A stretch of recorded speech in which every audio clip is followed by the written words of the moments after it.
David might have heard me talk about this. There was a woman that had an issue for 12 years, and she spent all of her money to get it fixed, cure for it and all that. And so she heard about Jesus coming. And so she went to see him. Well, she couldn't just get to him. Yeah, that's right. Because it says in the King James Version that there was a press. You read some of the other Bibles, they probably called it a crowd. Yeah, But she pushed her way through that crowd. Yeah. And she reached out and touched the hem. Now that probably means that she crawled. She touched the hem of his garment, and immediately the issue was dried up. So she was cured of that. And there was another instance where a man heard about Jesus. He was laid on his bed, sick of the palsy or whatever it might have been. And they heard that Jesus had come in that area, and he wanted to go see Jesus so he could be healed. And he couldn't get in because of the crowd, because of the press. So they had to get him up on the roof and tear it away and lower him down. And whenever he was pushed his way through that crowd, then he was healed. Now, let me tell you about me. I had parents, I had grandparents that prayed for me. I had people that went to an altar and prayed for me. Your dad did. He didn't know me. I mean, the old saints that prayed, they didn't know that, David, they didn't know that we was coming. They didn't know that we was coming. But they knelt at an altar and they prayed for us. They prayed for this preacher here. They prayed for you. All of us. They prayed for us. But until we push our way through that crowd of people, spread them out, and then we reach out and touch Jesus, then we ain't going to have nothing. Amen. So as you listen to the preacher bring the message this day, if you feel like you need to get through the crowd of people, the grandparents, the mothers, the friends, the people, the aunts and uncles that's sitting here, there ain't nothing going to happen until you push your way up to this. And then whenever you seek Jesus, he's there. Amen. Praise his name. Back to you. Yeah. I want somebody to tell this church about that clock. I forgot all about it. Okay. Virginia, you want to say it, honey? Sure. Well, as everybody knows, You're not very loud. we was all with Dad and me and Ricky and my brother. He was back in the room with Dad at the end.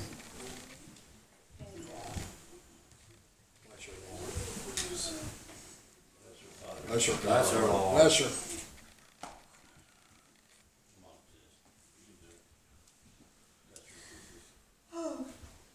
But anyway, Mom and Dad had this grandfather's clock in their bedroom that hasn't worked for years. And, you know, we stayed with Mother, and I took 6 weeks off work and stayed night and day with Mom and Dad from the beginning to the end. And every day we'd work on that clock sitting back there, you know, being with Dad, because I knew we had a matter of days, minutes. I didn't know. I wanted every minute with him. And sometimes I'd get up and I'd work on that clock. Every time Jesse came in, you know, he's an engineer. He'd take the back off of it. He was trying to figure it out. We just thought we'd keep busy. You know, we wanted that clock running for Dad. Yeah. Well, we never could get that thing running. I sprayed everything in it. He did everything. But when Dad passed, he passed at 9:30 at night. We brought him from the living room, and I thought he needed to lay down. He'd been in his chair. When we got to the door, Dad was gone. And at 9:30 sharp, that clock went off. And it started. And it went off, was it 7 times? I don't know how many times, but It went off, and that thing went off as Dad went on up to paradise. I know that's what was happening. His spirit was moving. Yeah. And I just stood there and we just started crying and we couldn't, you know. It's like Dad just gave us the answer. He's there. He's home. He went home. And that clock has not worked since. But it went off. My dad passed at 9:30 and it chimed and it went off. So I know where my dad is today. And he's here right now. He's been sitting right there with his tape player, clicking that little tape player on home. He's in heaven now. Yeah. Praise God. All right, we thank God for the service down this far. I will say this, if Brother S.T.'s here. My dad gave him this appointment every year. And as far as I'm concerned, he'll do it till the day he dies. Amen. Thank you. But I would like to add something to that. I think for this service, is the first time we asked the branches to come and sing. But if they'll accept it, I want them to have the year every year. Just remind me. I'll put it in the books for you. Be here, buddy. We'll Okay, be here. It's an honorable thing. Much prayer for Brother S.T. Amen. Bless him all.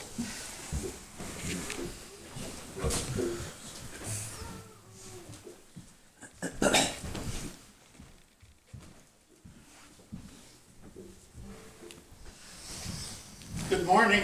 Good morning, brother. I don't have to get over on too much on the singing side because you've had some good singing, but this is kind of a tradition for me. Bless him all. And we're going to kind of follow through with this. Bless him all. And we hope that we're not as good as singers as they are, but we're going to try. Bless him But we're glad to be here today. Also, I'd like to say this before I sing this song.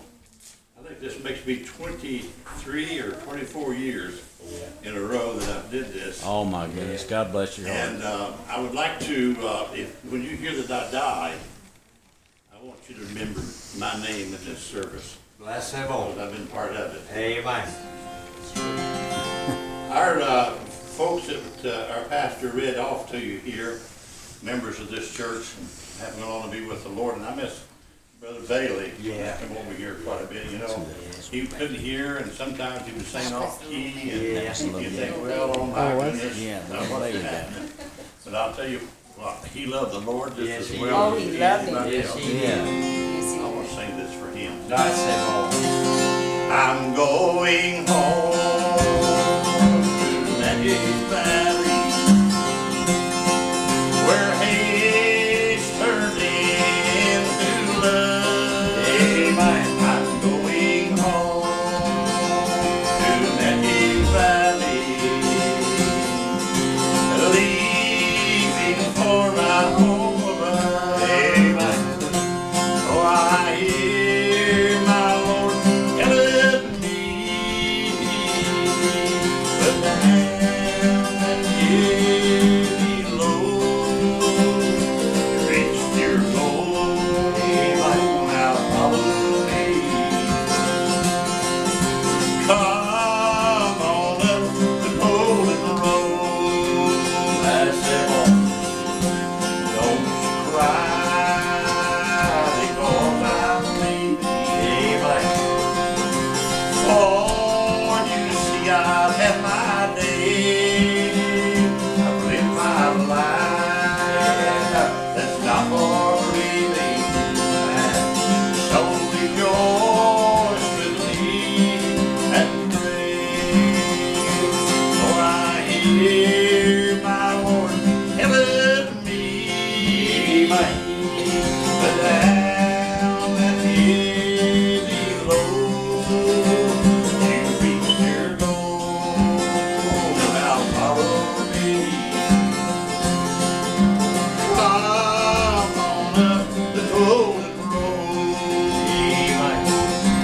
Come on up the golden road. Amen.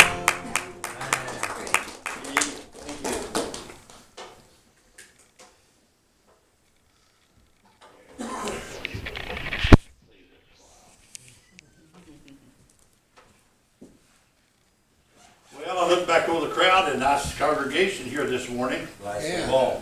But I'm afraid I'm probably the oldest one in the building today. You think? Isn't that awful to go to a church somewhere and you're the oldest one in the building?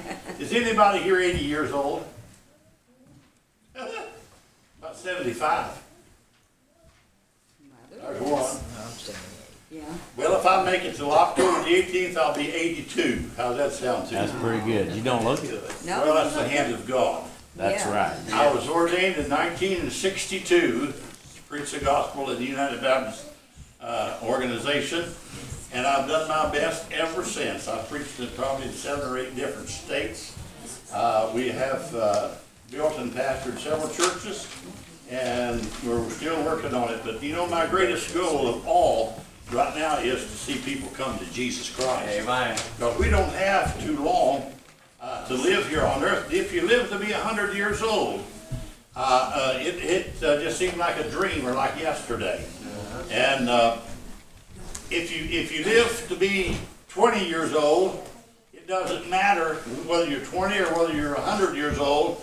It matters where you're going to go. Amen. To be with the Lord. That's right. Now, this little church here, since I started coming here, like the brother said, a long time ago, this year, Yeah. Brother Eli Spradlin, to me, this will always be Brother Spradlin Church and the Spradlin Family's Church. And I look around and see how many young folks that are coming on in the Spradlin family, and some of you are coming on to preach, but there's more of you that's related to that don't have the Spradlin name that is preaching as to carry on the legacy of this church here. Yeah. And you know, I preached some time ago about you go to the cemetery and you'll see somebody's name will say John Doe, born January, so forth, and a dash, and died, so forth. You know what is right is what is in the dash is what's going to matter, where you're going to be, regardless of what happens to you, is what you do in life. Yeah. That's true. That, Amen. that makes a difference. Amen. Amen. In what we do. I'd like to read this here in memory of our dead here at the church. I kind of consider myself being a member of this church, but I feel at home when I'm here. Bless him, Lord. And we want to do that.